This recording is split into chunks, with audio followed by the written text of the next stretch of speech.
বেশি বেশি সেজদায় লুটিয়ে পড়লে ওই সেজদাকারীর জন্য জান্নাতকে ওয়াজিব করে দেয় কে?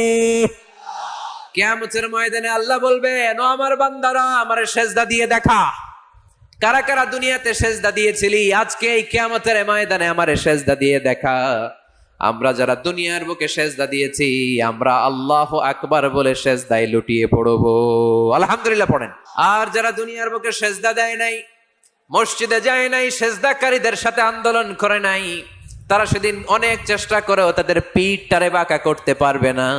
তাদের পিঠটারে সেই দিন লোহার মতো শক্ত করে দিবে কে? সেদিন আল্লাহ তাআলা উনার পায়ের গোছা উন্মুক্ত করবেন, পায়ের গোছা দেখাবেন আর বলবেন, সেজদা দাও, সেজদা দাও। কারা দুনিয়াতে সেজদা দিয়েছো এখনই টের পাওয়া যাবে। আমরা আল্লাহু আকবার বলে সেজদায় লুটিয়ে পড়বো। কিন্তু যারা দুনিয়ায় সেজদা দেয় নাই, এরা অনেক চেষ্টা করো, পিঠটারে বাঁকাই করতে পারবে না, সেজদা তো দূরের কথা।